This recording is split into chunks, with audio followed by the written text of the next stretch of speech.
Meus irmãos, o título que eu dei para a mensagem é Será que sou materialista? Qual foi a sua resposta? Não é para responder, será que o meu cônjuge é materialista, meu amigo, meu fulano, será que você é materialista? Eu tive que responder essa pergunta também. Então, eu queria tratar aqui com os irmãos esse assunto, com a graça de Deus. Vou trazer alguns exemplos, alguns pensamentos, e nós vamos trabalhar um texto da Palavra de Deus que vai deixar claro para nós se realmente nós somos tão espirituais como pensamos que somos às vezes, né? Só por vivermos, só porque cumprirmos alguns rituais, às vezes, tradição, achamos que somos espirituais. Antes de ler o texto, só uma breve introdução. Naturalmente, meus irmãos, nós sabemos que todos nós nos agarramos a todos os tipos de bens materiais.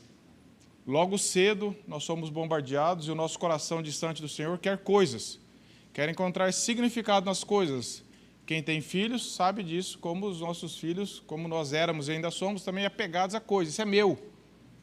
Isso dá um sentido de posse, de valor, de identidade, esperança. O pecado, uma das manifestações do pecado é sempre nos afastar de Deus para nos agarrar às coisas e fazer delas o objetivo da nossa vida, um Deus, né, em letra minúscula. E somente a graça pode combater com eficiência essa manifestação do pecado. Você, como eu, nós já lutamos contra o materialismo. Nós ainda, com certeza, lutamos contra ele. Poucas coisas nós nos agarramos. Quando alguém pega emprestado um objeto seu, sem pedir ou estragou, você fica indignado. Isso é meu, isso era meu. Como que você fez isso? Como que você sumiu com o meu chinelo, com a minha bolsa? Isso aqui era meu. Por pequenas coisas nós nos agarramos a elas. Ou talvez por grandes coisas. Talvez uma herança, um carro, coisas valiosas. Nós brigamos por isso, nós nos agarramos com unhas e dentes com isso.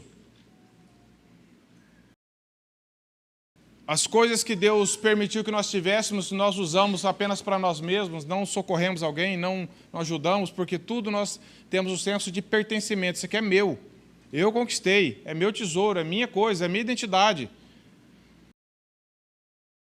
Ninguém está dizendo que nós não devemos cuidar das coisas que Deus nos deu. Nós somos mordomos, o que Deus nos deu nós devemos cuidar, fazer bom uso. Não é que eu devo ser negligente. Muitas pessoas tentaram viver longe de qualquer luxo da sociedade, achando que o problema estava nas coisas e viu que o coração está apegado. Onde você estiver, se não for a graça de Deus, você vai se agarrar em alguma coisa. Se você encontrar um andarilho pela rodovia, ele vai ter um saco de provavelmente nas costas com latas. Tenta pegar dele. Fala, isso que é meu. Mesma coisa que tirar uma coisa de valor nosso, porque aquilo ali é um pertencimento. Todo mundo vai lutar por alguma coisa que diz, isso é meu. Então, nós temos que achar o equilíbrio. Deus permitiu que nós tivéssemos coisas, Ele nos concede coisas, só que o problema está em que nós começamos a amar isso, nós começamos a fazer disso o objetivo da nossa vida, encontrar nessas coisas o que só podemos encontrar em Deus. Isso é o problema. E eu falar, agora não quero viver mais nada, eu quero viver na rua sem nenhum bem. Não vai ter jeito, você vai se agarrar em alguma coisa, porque o pecado sempre está gritando por identidade. Eu queria ler com os irmãos Lucas capítulo 12. Vamos fazer uma leitura de 21 versículos para nós trabalharmos alguns princípios de Lucas capítulo 12, meus irmãos. Um texto conhecido. Mas diz assim a palavra de Deus. Jesus aqui estava combatendo os fariseus. E ele dá algumas admoestações. Diz assim, vai acompanhando até o verso 21. Posto que miríades de pessoas se aglomeraram a ponto de uns aos outros se atropelarem, passou Jesus a dizer, antes de tudo, aos seus discípulos, acautelai-vos do fermento dos fariseus, que é a hipocrisia. Nada é encoberto que não venha a ser revelado e oculto que não venha a ser conhecido. Porque tudo o que disseres às escuras será ouvido em plena luz, e o que disseres aos ouvidos no interior da casa será proclamado nos eirados. Digo-vos, pois, amigos meus, não temais os que matam o corpo, e depois disso nada mais podem fazer. Eu, porém, vos mostrarei a quem deveis temer. Temei aquele que, depois de matar, tem poder para lançar no inferno. Sim, digo-vos, a este deveis temer. Não se vendem 5 pardais por 2 asses? Entretanto, nenhum deles está em esquecimento diante de Deus. Até os cabelos da vossa cabeça estão todos contados. Não temais, bem mais valeis do que muitos pardais. Digo-vos ainda, todo aquele que me confessar diante dos homens, também o Filho do Homem o confessará diante dos anjos de Deus.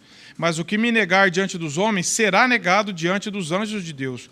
Todo aquele que proferir uma palavra contra o Filho do Homem, isso será-lhe perdoado. Mas o que blasfemar contra o Espírito Santo, não haverá perdão.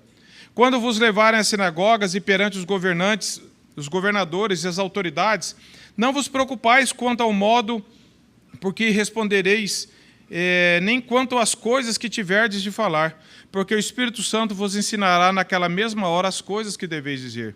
Neste ponto, um homem que estava no meio da multidão lhe falou: Mestre, ordena meu irmão que reparta comigo a herança. Mas Jesus lhes respondeu: Homem, quem me constituiu juiz ou partidor entre vós? Então lhe recomendou: Tende cuidado e guardai-vos de toda e qualquer avareza, porque a vida de um homem não consiste na abundância dos bens que ele possui. E lhes proferiu ainda uma parábola, dizendo: O campo de um homem rico produziu com abundância. E arrazoava consigo mesmo, dizendo: Que farei, pois não tenho onde recolher os meus frutos? E disse: Farei isto, destruirei os meus celeiros, reconstruí-los-ei maiores, e aí recolherei todo o meu produto e todos os meus bens. Então direi à minha alma: Tens em depósito muitos bens para muitos anos. Descansa, come, bebe e regala-te. Mas Deus lhe disse: Louco, esta noite te pedirão a tua alma, e o que tens preparado para quem será? Assim é o que entesoura para si mesmo e não é rico para com Deus. Meus irmãos, nós poderíamos ir embora agora, só depois de ler um texto desse. E a minha função não é estragar isso aqui, é tentar explicar. Mas se nós lermos um texto desse, meus irmãos, não tem como é como um espelho diante de nós, e nós vemos quem sou eu nessa situação aqui, aonde eu me encaixo aqui. Meus irmãos, o que é materialismo? A pergunta que eu lancei foi: será que sou materialista? Vamos tentar definir o que é materialismo. A questão não é se eu tenho bens materiais. A questão é se eu sou materialista. Existe uma diferença entre ter bens materiais e ser materialista. Você pode ter muitos bens e não ser materialista. Você pode ter poucos e ser materialista. Nós estamos preocupados com a quantidade. Eu não tenho, porque eu não sou rico, eu não sou como esse homem da parábola que Jesus contou, então eu estou fora. Não é assim que nós devemos nos excluir. O problema não são os bens perto de nós, são os bens dentro de nós, o nosso coração. Esse é o problema. Jesus falou no texto que já mencionei: aonde está o teu tesouro, aí está o teu coração. Nós temos bens, todo mundo aqui tem algum bem material. Um relógio, um celular, uma caneta, um carro, uma roupa. A questão é como que nós estamos usando isso, o tanto que isso ocupa do meu coração, dos meus pensamentos, da minha vontade, o tanto que eu vivo para isso, o tanto que eu dependo disso, o tanto que isso me traz alegria ou tristeza quando eu não tenho, o tanto que isso ocupa as minhas orações, o tanto que isso ocupa o meu dia. Materialismo, meus irmãos, é uma forma de amor ao mundo. Materialismo é um sintoma de amor ao mundo, é um problema do coração. Não é do bolso, é do coração. É o tanto que eu amo as coisas desse mundo. É o tanto que elas me fazem bem, o tanto que eu tenho alegria em tê-las e o tanto que eu sofro quando eu não tenho. Uma vez perguntaram para o magnata do petróleo da época, não sei que ano foi isso, e falaram assim: quais são as melhores coisas da vida? E ele falou assim: as melhores coisas da vida são as coisas. Isso é materialismo. Quais são as melhores coisas da vida para você? Você vai falar, são as coisas. É isso, é aquilo, coisa que eu posso ver, tocar, pegar, guardar. Isso é materialismo. É confiar naquilo que eu posso tocar, guardar, mostrar, ostentar. É aquilo que eu desejo desordenadamente. É aquilo onde eu tenho segurança, esperança, onde está a minha esperança. Alguns testes simples aqui já para você e eu examinarmos. Um bom teste para nós nos examinarmos, meus irmãos, é quando nós estamos na reunião da igreja, que nem agora, ouvindo a pregação da palavra, a tua mente fica offline daqui do culto? E ela está ligada, né, online, para usar um termo aí para os jovens entenderem também. Ela está ligada nos seus negócios. Você está aqui de corpo presente, mas o teu coração, tua mente está preocupada no negócio da semana passada. Será que você vai fechar segunda-feira? Será que caiu aquele meu dinheiro? Será que...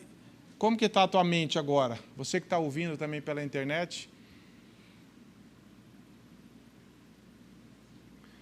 O pastor pregando sobre o reino de Deus, arrependimento, santidade, a graça, e você viajando nos pensamentos. Puxa, será que vai dar certo o negócio segunda-feira? Rapaz, será que... Puxa, eu não posso perder aquele negócio. E a palavra sendo pregada. Mas tua cabeça está... Você está lendo a palavra em casa. Está lutando para ter um tempo com Deus. Quando você percebe, chacoalha a cabeça, fala, nossa, minha cabeça já estava lá nos negócios, estava preocupado com isso, preocupado com aquilo, aí você traz puxa com a corda a mente de novo, o coração começa a ler de novo,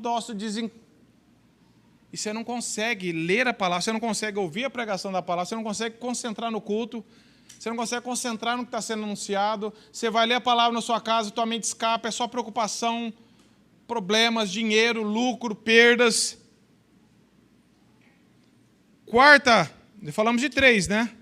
No culto, ouvindo, lendo a palavra, aí você está com um grupo de irmãos. Você chega, está com um grupo de irmãos e o assunto é a palavra. Eu sei que é raro, mas de repente você encontra um grupo de irmãos falando sobre a palavra. Não falando de forma assim, ninguém pregando para ninguém, compartilhando lutas sobre Aí você entra, você fica ali meio... falando, não tem o que falar, não tem assunto. Você fica quieto. Fica quieto. O cara falando da dificuldade dele, da palavra, de um livro que ele está lendo, da mensagem que ele ouviu, do que Deus está trabalhando no coração dele. Você simplesmente não tem nada para contribuir. Quando o assunto vira para negócio, política, lucro, aí você é o primeiro. Aí você toma conta da roda. É um teste. Você não tem as coisas de Deus, não está no teu coração para você compartilhar. Falou das coisas de Deus, você fica mudo.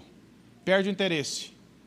Começou a falar das coisas do mundo, mas aí você domina o assunto. Aí você dá exemplo, você cita livro, cita um filme, segue esse cara, aí você dá uma aula. Isso é materialismo. A tua mente só funciona com as coisas da terra. Meus irmãos, esse contexto que Jesus está falando isso aqui, eu não vou ler um pouquinho do capítulo 11, mas o final do capítulo 11, só para dar uma passagem, a partir do verso 37 do capítulo 11, Jesus está fazendo sérias censuras aos fariseus. Mas está batendo pesado. Jesus combate ali do capítulo 11, 39 e 54, Jesus faz denúncia forte contra os fariseus e os mestres da lei. Ele fala sobre a hipocrisia religiosa. Ele está falando assim, vocês estão denunciando, mas vocês só... É como se vocês fossem um copo limpo por fora, mas por dentro vocês estão sujos. E vocês estão querendo acusar a vida dos outros. Jesus está falando, vocês são hipócritas. Vocês estão cheios de ganância, de maldade no coração e estão querendo vender uma imagem de que estão limpos. Vocês têm uma aparência de santidade, mas vocês estão podres de pecado por dentro. Jesus está falando sobre isso. Depois, Jesus fala sobre um legalismo vazio. Vocês são rigorosos em detalhes, mas negligenciam o mais importante, que é a justiça de Deus, o amor e a misericórdia. Mas vocês ficam preocupados com lei, com detalhes, para cumprir, exigir dos outros, mas a vida de vocês está um lixo. Vocês estão buscando reconhecimento de homens. Jesus falou, vocês estão preocupados com os primeiros lugares, com saudações públicas, com exaltação pessoal. Jesus está batendo firme nos hipócritas. Jesus falou assim, vocês são como sepulcros ocultos, ele fala, invisíveis. Vocês estão contaminando as pessoas. Jesus está falando assim, vocês fazem opressão espiritual. Vocês são mestres da lei e ficam impondo fardos pesados nos outros que vocês não têm nem ideia que significa isso e da forma errada. Mas estão cheios de razão, cheios de si mesmos. Então, meus irmãos, é dentro desse contexto que Jesus começa o capítulo 12. Ele estava batendo firme nos fariseus. E aí, tanto é que ele diz assim, o 12, posto que milhares de pessoas se aglomeravam a ponto de uns se atropelar os outros. Muitas pessoas estavam vindo a Jesus. Mas quantas dessas pessoas estavam interessadas em obedecer e crer naquilo que Jesus estava ensinando? Essa que é a questão. E Jesus começa o capítulo 12 falando o seguinte, posto que milhares de pessoas se aglomeravam a ponto de uns se atropelar uns aos outros, Jesus passou a dizer, antes de tudo, aos seus discípulos. Então ele está dando uma exortação para os discípulos dele. Porque isso aqui não faz sentido para quem não é discípulo. Você tem uma vida hipócrita, ela é o padrão. Mas Jesus está falando para os seus discípulos, olha só, acautelai-vos do fermento dos fariseus, que é a hipocrisia. Jesus está começando combatendo a hipocrisia. Você fala assim, mas... eu sou hipócrita? Nós temos muitas chances de sermos hipócritas. E Jesus está falando para os discípulos dele isso aqui. Essa é uma advertência que Jesus fez e que vale para sempre, até hoje, meus irmãos. Cuidado. Vocês lembram que eu estava combatendo os hipócritas ali? E agora está falando para os discípulos, cuidado para vocês não terem o mesmo coração que eles. Cuidado para vocês não ficarem achando que vocês são melhores. A hipocrisia é um veneno mortal que acaba com todos os meios de graça. Nós não podemos pensar, aquele pessoal é hipócrita, aquele pessoal é hipócrita. Mas e eu, Senhor? Será que eu estou sendo hipócrita também? Será que eu estou vivendo uma realidade? Será que eu não estou vivendo uma realidade que eu acho que eu estou? Será que eu estou vendendo uma aparência de piedade, uma aparência de santidade? Será que eu sou legalista? Gosto de ficar colocando lei e regra para os outros, mas eu mesmo, meu coração, está distante do Senhor? O aviso tinha intenção, meus irmãos, de tornar uma advertência permanente para toda a igreja, em todas as épocas, em todos os lugares. Jesus começa falando assim, cuidado com a hipocrisia, porque ela é muito fácil de ser absorvida. O farisaísmo, meus irmãos, é um fermento que, quando ele cai no nosso coração, ele afeta todo o nosso caráter, todo o nosso comportamento, toda a nossa adoração a Deus, toda a nossa manifestação de adoração. Eu começo a vir no culto da igreja para as pessoas verem que eu venho. Eu começo a ler a Bíblia para as pessoas verem que eu leio. É tudo aparência. Eu não amo aquilo, não tenho prazer. Não tem graça se ninguém souber que eu estou fazendo isso. Esse é o hipócrita, não tem graça. Eu quero que as pessoas vejam. Eu quero que a turma pense de mim alguma coisa para eu ser respeitado. Então Jesus ele sempre combateu. Ele falou assim, você quer orar? Não faça como os hipócritas que vão na praça. Jesus não está combatendo a oração pública. Não é que ninguém pode ver você orando. É que a finalidade dos hipócritas é sempre orar onde os outros estão vendo. Para a turma falar assim, esse é o cara. Esse, olha, esse ora, esse lê a Bíblia na praça, mas em casa não lê. Você quer dar esmolas? Que a tua mão direita não saiba o que faz a tua esquerda. Jesus estava sempre combatendo essa necessidade que o nosso coração tem de manifestar alguma coisa para os outros verem. E depender disso.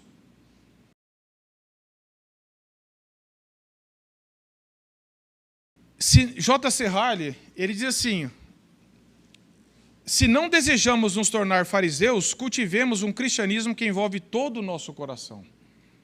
Diariamente compreendamos que o Deus a quem temos de prestar contas vê muito além da superficialidade daquilo que professamos ser, e Ele nos avalia de acordo com o estado do nosso coração. Sejamos autênticos e verdadeiros em nosso cristianismo, aborreçamos toda a duplicidade, fingimento, semblante piedoso, empregados em ocasiões públicas, mas não experimentados no coração. Essas coisas podem iludir os homens, trazer-nos reputação de pessoas bastante piedosas, mas não agradam a Deus. Meus irmãos, quem de nós não corre risco de fazer isso? Quem de nós não precisa ser vigilante diante de Deus no coração e falar, Senhor, será que eu estou sendo um hipócrita? Será que eu estou fazendo isso, mas qual que é a motivação minha?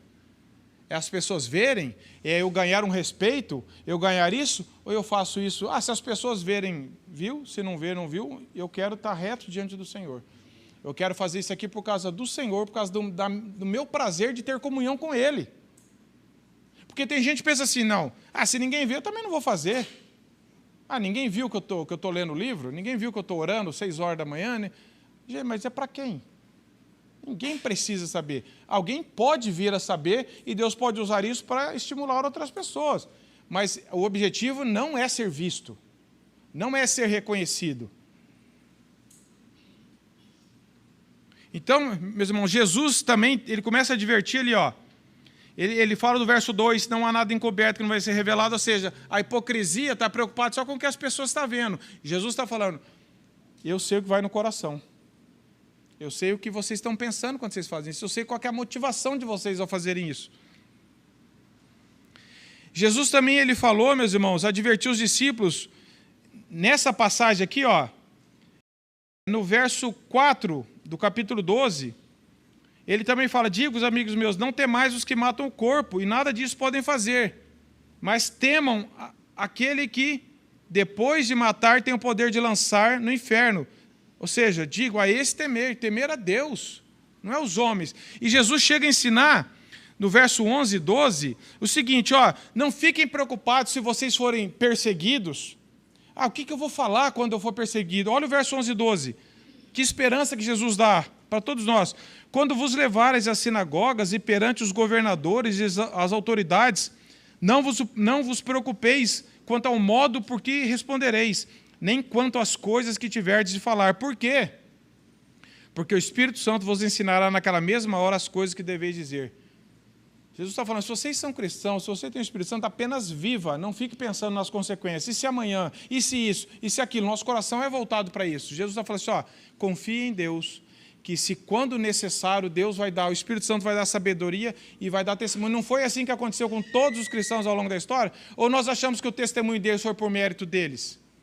Se nós lemos Estevão, os heróis da fé, lá que a gente deu esse subtítulo em Hebreus 11, como que Paulo, e outros irmãos próximos de nós, que nós conhecemos, que diante de enfermidades e perseguições, testemunharam. Isso aqui é por causa do Espírito Santo, que nos capacita a fazer isso. Então, Jesus está falando assim, pare de ficar tentando criar técnica, porque se vocês forem hipócritas, vocês não vão conseguir viver dessa forma.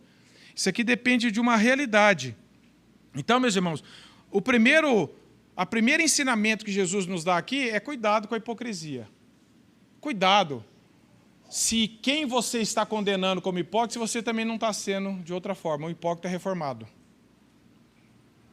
Essa que é a questão. Eu sei todas as doutrinas reformadas, eu sei toda a teologia reformada, mas vivo tudo errado. Eu falo da soberania de Deus, eu falo da providência de Deus, eu falo isso, mas o meu coração realmente não crê muito nisso. Então, que nós peçamos a Deus, Senhor, me livre de um coração hipócrita, me dê um coração reto diante do Senhor. E quando é diante do Senhor e as pessoas vão, talvez, virem contra, que eu confie na Tua graça, que o Senhor vai me instruir a como falar do Senhor. Não é como me defender, é como vingar, é como testemunhar. Que o Senhor nos dê esse coração. Primeiro ensinamento. Agora, meus irmãos, observe agora a mudança que há no verso 13. É impressionante isso aqui. Verso 13 diz assim, nesse ponto, ou seja, enquanto Jesus estava falando, combatendo a hipocrisia, quando Jesus estava falando, vocês são hipócritas, Jesus sabe tudo que vocês estão fazendo, tudo que vocês estão falando. Aí Jesus começa a dar conselho para os discípulos, não temais essas pessoas, temam a Deus, confiem em Deus numa hora de perseguição. O contexto é esse, Jesus está exortando os seus discípulos, mas tem muita gente escutando. Aí no verso 13, nesse contexto, diz assim, nesse ponto, um homem que estava no meio da multidão, levantou a mão e falou assim, né? Se fosse eu e você, a gente ia falar assim, vai pedir perdão. Vai falar, Senhor, eu também sou um hipócrita. Senhor, tem misericórdia de mim. Senhor, eu nunca tinha percebido isso. O que ele vira? Senhor, mestre, ordena ao meu irmão que reparta comigo a herança. Fala, onde a cabeça desse cara estava? Aonde a cabeça desse cara estava quando ele estava escutando Jesus combatendo os hipócritas, os legalistas, falando que Jesus ia dar, o Espírito Santo ia dar força para os discípulos, e o cara levanta a mão e vem com uma dessa. Já aconteceu com você de estar conversando com alguém, e você está falando, pode ser dando um estudo, pode ser dando uma aula sobre a Bíblia, e você está falando, e as pessoas estão olhando, aí alguém levanta a mão e você fala assim, rapaz, agora vai vir uma pergunta boa. Já está acabando? Você fala, meu, onde você estava com a cabeça? Isso acontece quando a gente está dando aula para as crianças, né? Às vezes eu estou dando aula para as crianças lá, eu estou falando, nossa, agora vai vir uma dúvida. Aí levanta a mão, patoi, né? Tem uns que falam até patoi ainda, não é nem... Pastor, e faz uma pergunta, não tem nada a ver. Você fala, tudo bem, são crianças. Aí você corrige. Mas tem adultos mesmo que estão ouvindo a palavra de Deus e soltam uma dessa. Vamos ver o que Jesus está querendo ensinar com isso. E é interessante, meus irmãos, que tem um pastor que ele diz assim, como leitores do Evangelho, eu e você sabemos, olha a percepção dele, nós sabemos que quando Jesus nota um indivíduo na multidão, principalmente se esse indivíduo está abordando uma questão relacionada ao pecado de terceiros, ele se torna o alvo da lição. Jesus é Jesus, não precisa nem falar, ele é o mestre, ele é Deus.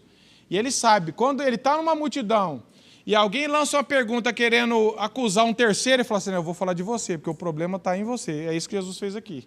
Essa pessoa está querendo falar assim, Jesus, meu irmão é um materialista. Meu irmão é um possessivo. Jesus falou, eu vou tratar de você. Ele quis aproveitar Jesus para resolver um problema do irmão.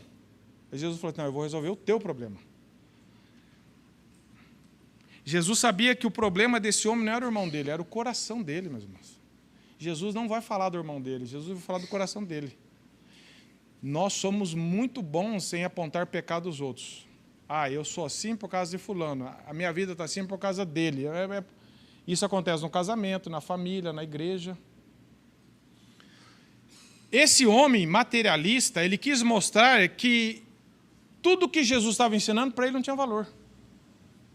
Eu sei que o senhor está falando dos hipócritas, dos legalistas, eu sei que o senhor está ensinando os discípulos, mas eu quero saber da minha herança. Eu não quero saber desse assunto aí. Isso aí para mim não tem valor. Pensa em interromper Jesus falando, dando uma advertência dessa, o cara perguntando da herança dele. Não que ele não possa ir atrás da herança dele. Mas o coração dele estava ali. Ele estava diante de Jesus e estava preocupado com o dinheiro dele, com o futuro dele, o que trazia segurança para ele. Ele estava simplesmente falando, Senhor, eu vou te interromper porque esse assunto que o senhor está falando para mim não tem interesse. Resolve isso aqui para mim e já me libera. Já me libera. O coração desse homem estava nas coisas terrenas, meus irmãos. Ele queria usar Jesus para resolver um problema material dele. Tem gente que vive assim hoje ou não? Tem gente que está buscando Jesus para resolver um problema material dele? É o que mais tem. Talvez aqui hoje. É o que mais tem gente indo atrás de igreja, de Jesus, de evangelho, para conseguir alguma coisa, um sonho dele. Para Jesus alimentar e resolver o problema da ambição dele. Aí olha só, no verso 13 ele diz, mesmo, ordena meu irmão que reparta comigo a herança. Mas Jesus respondeu, verso 14, homem, quem me constituiu juiz ou partidor entre vós? Tipo assim, o que você está falando? Aí no verso 15, Jesus diz assim, então lhes recomendou, olha só a lição de Jesus agora, tende cuidado e guardai-vos de toda e qualquer avareza, porque a vida de um homem não consiste na abundância dos bens que ele possui. Que paulada, hein? É para você falar assim, desculpa, entrei na roda errada. Meus irmãos, milhares de pessoas vão todo domingo ouvir o Evangelho, não querendo o Evangelho, querendo bens, saúde, dinheiro, sucesso, estão enganadas. Eu não sei se esse é o seu caso, coloque-se diante do Senhor. Milhares de pessoas hoje, quantas pessoas estão só em Londrina ouvindo em algum culto? No Paraná, no Brasil, no mundo. Quantas dessas pessoas estão atrás realmente de ouvir o Evangelho, de querer a Jesus, de querer ser transformada à semelhança de Jesus? Ou quantas delas estão preocupadas? Não, é bom ir, né? Bom ir porque essa semana vai ser pesada de trabalho, então deixa eu... É sempre tentando fazer um negócio, sempre tentando plantar para colher ali. Nunca é por Cristo mesmo. É sempre para tirar uma culpa. Ah, tem que ir, né? Todo mundo tem que ter uma religião, todo mundo é bom ir, leva as crianças. É sempre com objetivos materiais. A pessoa está aqui ouvindo, mas está maquinando sobre o amanhã. O homem natural não tem interesse nas coisas de Deus. Paulo já fala isso. Se você não tem interesse na pregação da palavra, no Evangelho, não é que você não tem luta. Todos nós temos lutas. Eu estou falando, se você não tem interesse, meu irmão, meu amigo, né, nesse caso, coloque-se diante de Deus. Fala, Senhor, tem misericórdia de mim. O que eu estou fazendo ouvindo o Evangelho toda semana? Eu estou como esse homem aqui. Agora, isso também é um consolo para quem prega. Se Jesus estava pregando e o cara estava viajando, quanto mais nós, né, irmão? Porque às vezes a gente está pregando e fala, cara, aí eu lembro, se Jesus estava ensinando e o cara veio com uma dessa, pô, infelizmente vai ter mesmo. Às vezes você está falando do Evangelho para alguém, o cara lança uma pergunta, não dá nada a ver para cortar teu assunto, é normal. Se aconteceu com Jesus, não precisa nem... Agora, será que você é essa pessoa? Será que você ouve semanalmente a palavra, vem nos cultos, gosta da conferência, da fé reformada, vai na igreja nas casas, ouve pregação na internet, mas o teu coração não está nisso? Você vai para as pessoas verem, é hipocrisia, para as pessoas verem que eu também faço, que eu também leio, que eu também posto alguma coisa lá, tal... E eu também vou ali, porque se eu não for, a turma vai perceber. É sempre com objetivos terrenos, materiais, pessoais, egoístas. Nunca é pelo Senhor, nunca é pela necessidade do Evangelho. Nunca é como um tesouro que foi revelado para nós.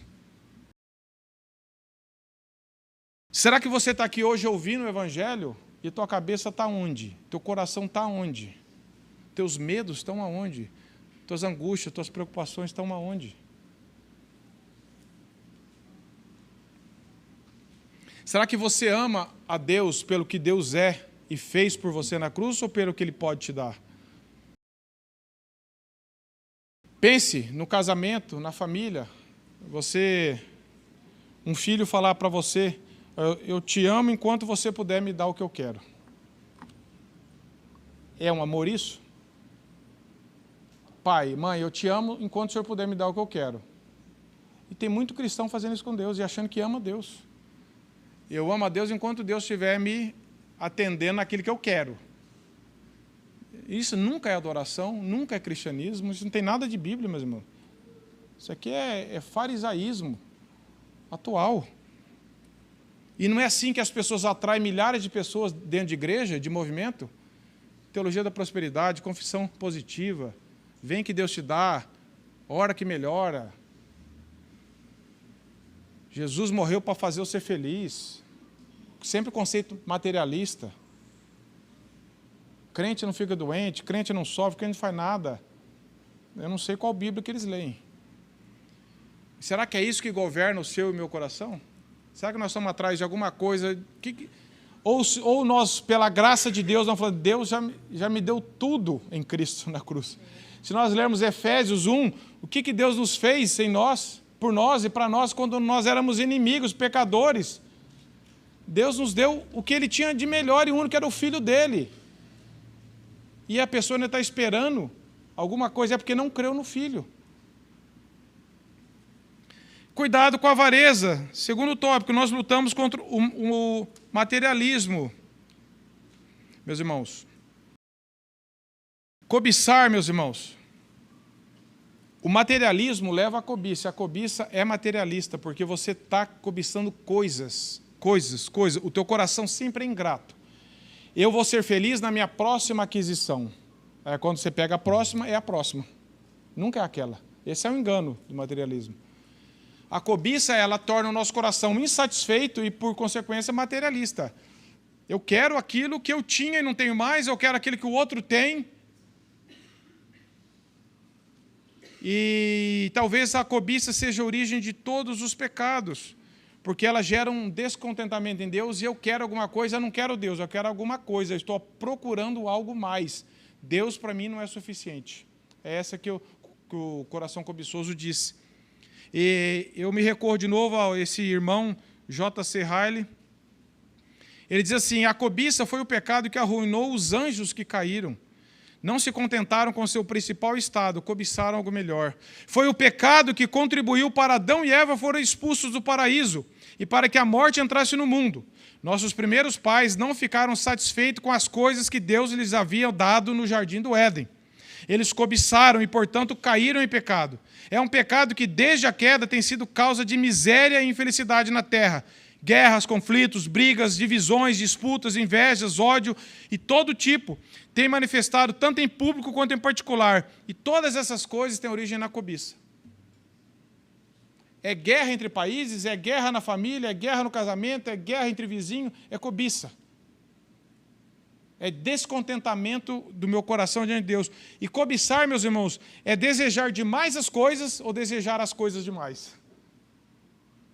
É desejar demais coisas ou desejar as coisas demais. Eu preciso disso. Eu quero isso.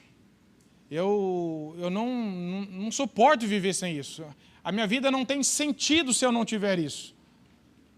É isso que a cobiça traz. Agora, volto a falar. Eu vou trazer um exemplo aqui, meus irmãos, de que há diferença entre ser materialista e ter bens materiais. Deus sempre concedeu bens materiais a muitas pessoas.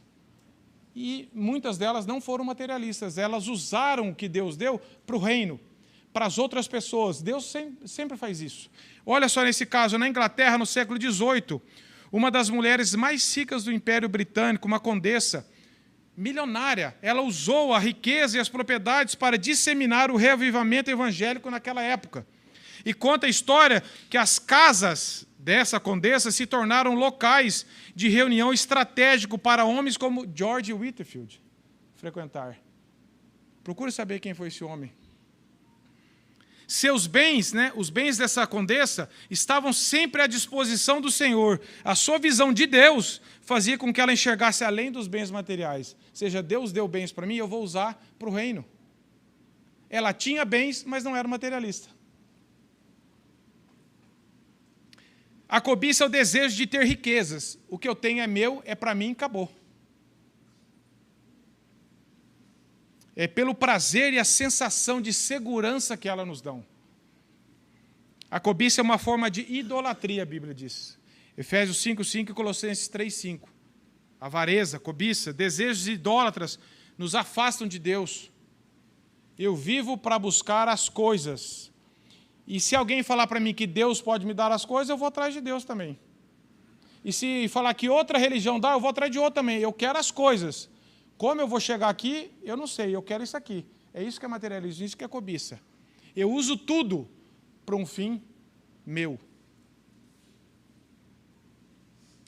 A cobiça, diz outro irmão, é preferir bugigangas terrenas ao tesouro eterno. Essa é a comparação que esses homens de Deus faziam. Cobiçar coisas da terra é você preferir bugiganga, essas coisas mesquinhas, ao tesouro eterno que Deus nos deu em Cristo. Ou seja, eu vivo para esta vida.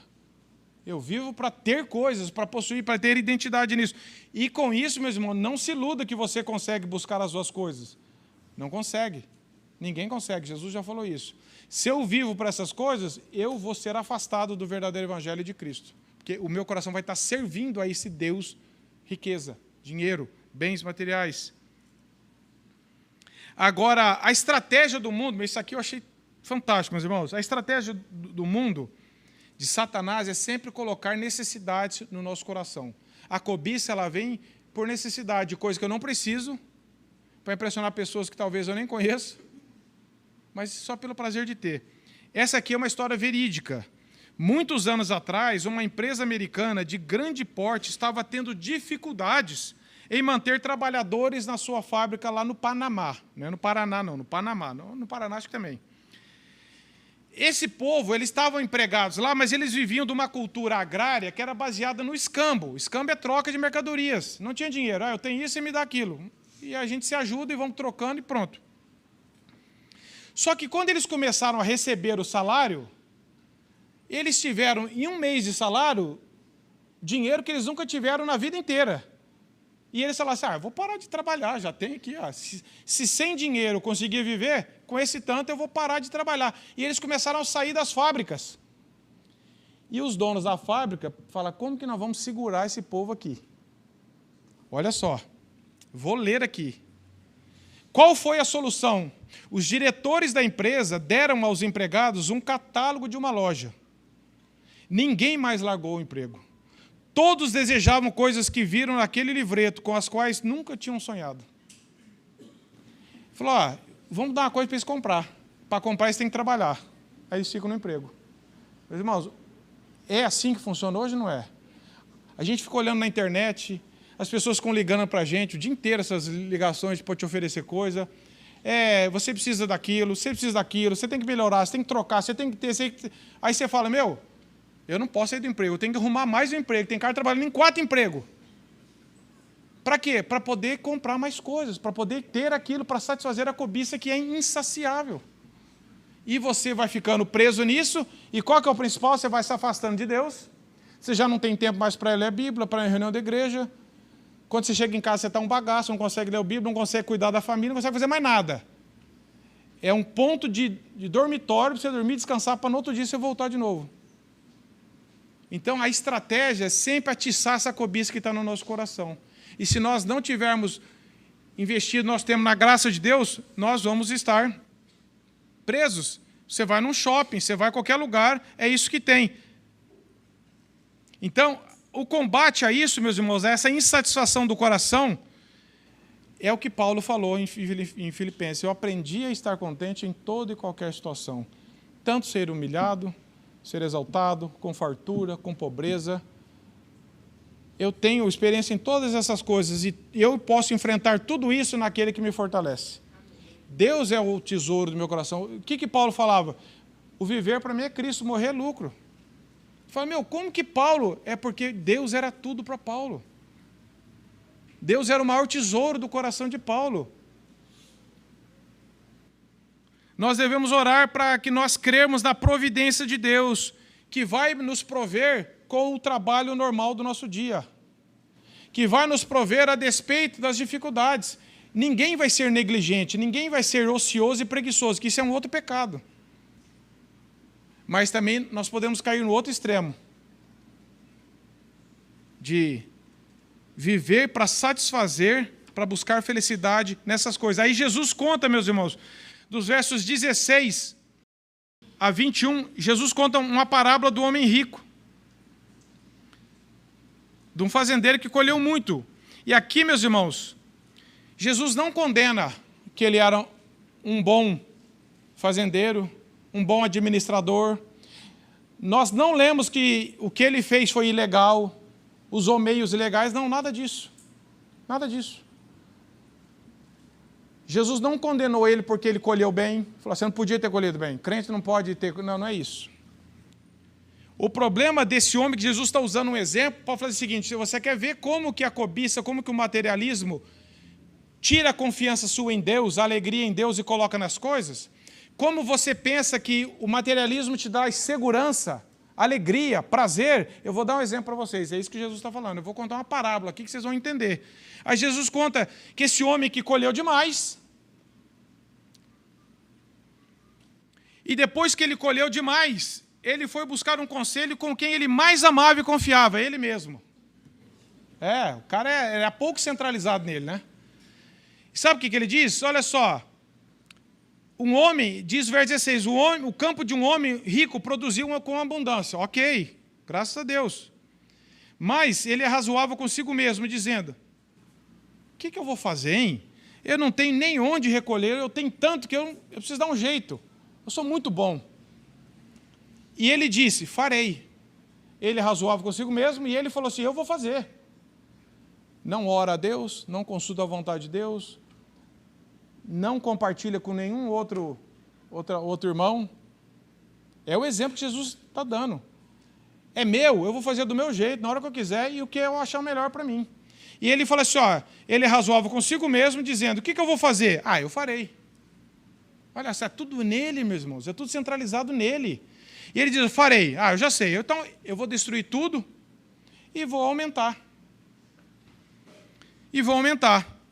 Ele é o conselheiro dele, ele é o consultor dele, ele é o que se estimula, ele é o que decide por conta própria, não agradece, não ora a Deus, não é generoso com as coisas que Deus deu para ele, é tudo para ele, para ele, para ele, para ele. Ele não usa nada para o reino, não pensa em ninguém, só pensa nele. É materialismo ou não é?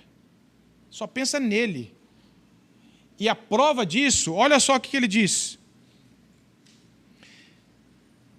Depois, no verso 18, ele fala, farei, destruirei e recolherei todo o meu produto e todos os meus bens. Meus, tudo isso aqui é meu. Ele não tinha condição, ele não tinha um senso de mordomia celestial. Isso aqui Deus permitiu que eu tivesse, o que eu vou fazer com isso? Não, isso aqui é meu. Tanto é que o verso 19 diz assim, então direi a minha alma, de novo se consultando, se estimulando. O que ele disse à alma dele? Alma, cuidado, você está se vangloriando, você está pecando contra Deus. Não. Sabe o que ele falou para ele mesmo? O que você tem é tanta coisa, é para muitos anos. Fica tranquilo. Aí ele fala, come, bebe, se alegra, se diverte com o que você tem. Agora você está seguro. Agora você está tranquilo. Agora você descansa. Agora você vai curtir a vida. Meus irmãos, para o mundo, esse cara aqui era um influencer hoje, era um coach, era um cara que ia ganhar milhões só dando palestra. Eu falei, como que esse cara consegue fazer isso, cara? E a molecada ia querer ser tudo ele. E todo mundo ia querer ser ele. Aí Jesus fala assim, vem cá, você é louco, cara. Vender curso, nossa. Alguém daqui ia comprar ou não? Aí Jesus fala assim, você sabe o que você é? Para o mundo, você pode ser um cara que você vai vender livro, vai ter não sei quantos milhões de venda, tudo, mas Jesus falou assim, você é louco, insensato. Mas Jesus fala isso porque ele colheu muito? Não. Jesus fala isso porque ele era um bom administrador? Não. Jesus fala isso porque ele cultivou as coisas dele com diligência? Não. Jesus fala, você é louco que você está confiando nisso aqui que não vale nada. Isso aqui não vale nada e você também não vale nada, porque essa noite vão te pedir. Você é mais perecível que o que você colheu. A tua soja, se for soja, ou milho, ou trigo, vai durar mais do que a tua vida. Amanhã elas estão no silo e o seu vão pedir tua vida hoje. A nossa vida é mais perecível do que os produtos, meus irmãos. É isso que Jesus estava querendo ensinar para eles. Você é louco porque você está confiando numa coisa que não é digna de confiança em nada. Talvez você seja um louco também, meus irmãos. Talvez você e eu sejamos loucos. Talvez nós estejamos confiando em algo igual esse homem aqui. Eu não tenho o que ele tem, mas o pouco que eu tenho, esse é meu. Eu me dou conselho, eu me exorto, eu me estimulo, eu faço tudo. Eu. É a mesma sentença. Jesus vai dar a mesma sentença que deu para ele, vai dar para nós. O que você valoriza mais? Esse homem, naturalmente, estava milionário. Espiritualmente, estava falido. Falido, não tinha nada. Não tinha nada. Jesus falou assim, mesmo ele não consultando a Deus, mesmo ele ignorando a Deus, de onde que vem a sentença? De Deus, meu irmão. É de Deus. Você acha que eu falo assim, eu vou ignorar a Deus porque daí Deus não existe? Não adianta, eu sempre falo isso. Você pode falar que o sol não existe. Vai ali fora e fica 1 hora no sol. Você vai sentir os efeitos dele, não tem como. Não interessa eu falar se o sol existe ou não. É uma verdade fora de mim. Não adianta alguém falar assim, Deus não existe. Ele existe, meus irmãos. E todos nós sofremos os efeitos dele, da graça dele ou da condenação. E esse homem estava querendo fingir que Deus não existia.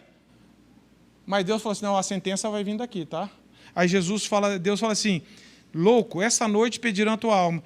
E tudo isso aí, para quem será? Meu pai sempre falava, caixão não tem gaveta, você não vai levar nada. Não tem. Ah, então eu não posso ter nada? Não é esse o ensinamento. O ensinamento é, você está confiando em quem? Quem é o seu Deus? Você tem segurança e confiança no quê? Meus irmãos, para terminar aqui, 4 enganos do materialismo. Primeira mentira do materialismo, minhas coisas me fazem feliz. Esse é o primeiro engano. As minhas coisas me fazem feliz. O rico insensato acreditou nisso quando ele diz, descansa, come, bebe, regala-te. Seja feliz. Compre, consuma, se divirta, aproveita, poste nas redes sociais. Meus irmãos, nós precisamos comprar coisas, nós precisamos consumir coisas. A questão, os irmãos estão entendendo, não é isso. A questão é o que eu amo, onde está meu prazer, onde está meu Deus, onde tem segurança. Para que eu estou vivendo? Se eu tenho alegria no que Deus me deu e usufruo isso diante dele com graça e também sou generoso, uso para o reino, não há nenhum pecado nisso, você desfrutar de algumas coisas que Deus te deu.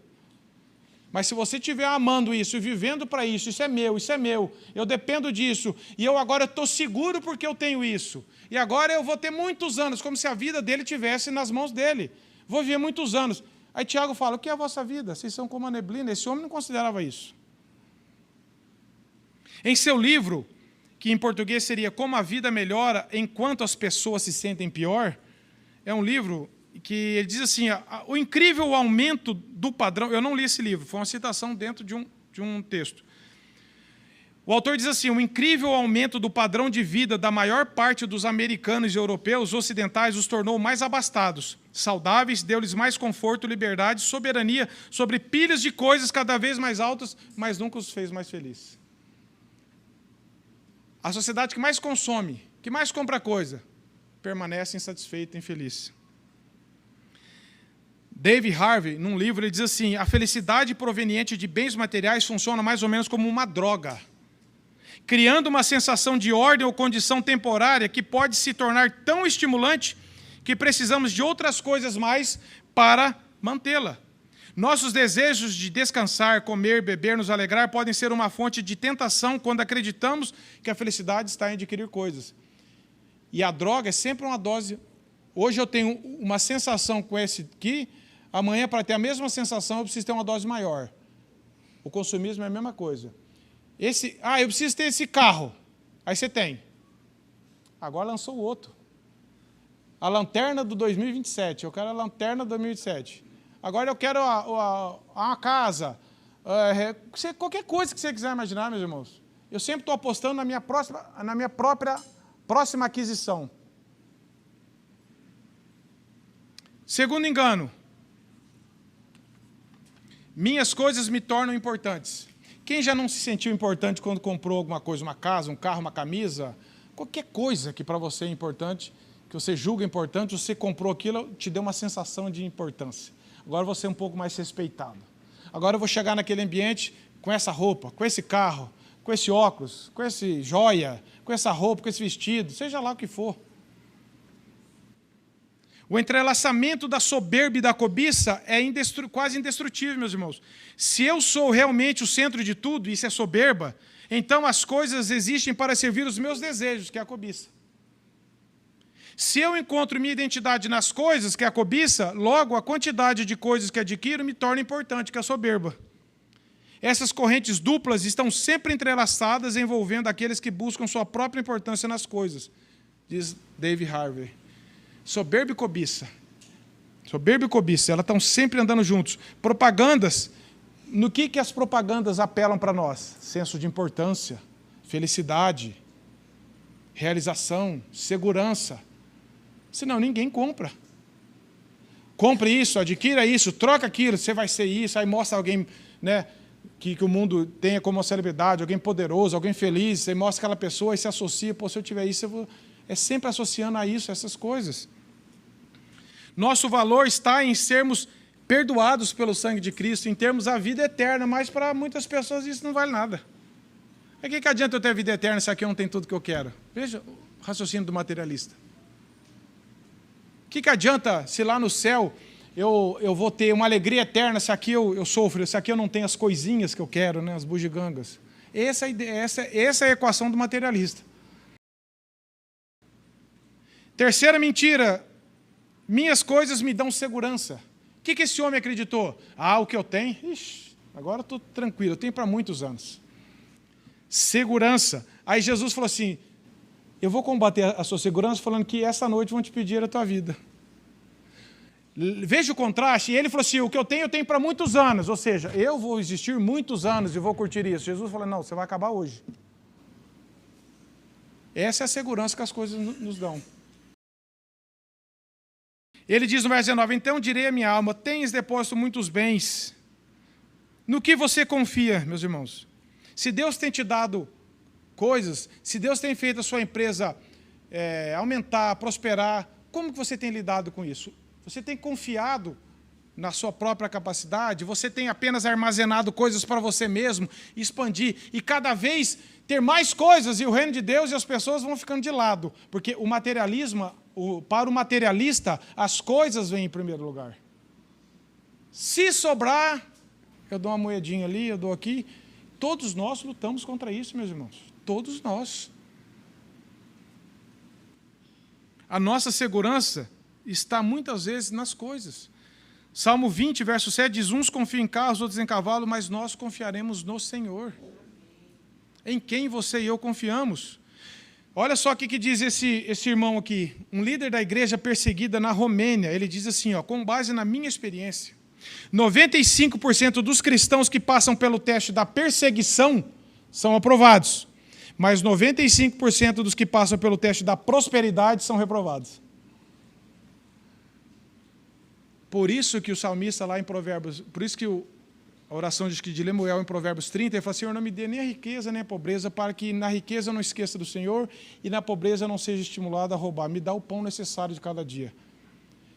Essa é a visão. Deus pode dar as coisas para nós. O problema é eu estou vivendo para ter coisas, eu sou ambicioso, eu sou cobiçoso. Porque a prosperidade, ela afasta pessoas.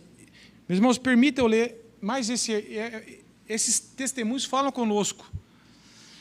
Outro testemunho verdadeiro, David nasceu na Uganda, o mais velho entre 6 irmãos. Quando David tinha 13 anos, seu pai foi assassinado e sua família passou a viver na miséria. A sua mãe pedia esmolas e fazia trabalhos esporádicos para sustentar a família. Por meio de uma série de provações milagrosas, David veio aos Estados Unidos para estudar e trabalhar. Atualmente ele já mora aqui há mais de 10 anos, quando isso foi escrito. Tendo sido cristão na miséria da Uganda e na prosperidade nos Estados Unidos, David possui uma perspectiva excepcional.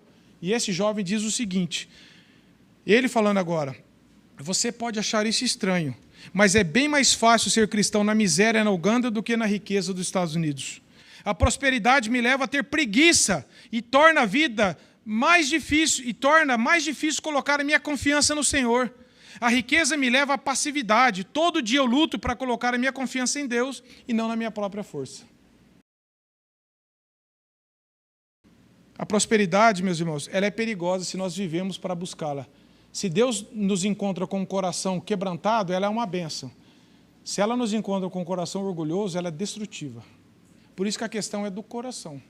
Eu posso ser alguém que tem poucas coisas e ser esse materialista aqui. E você também.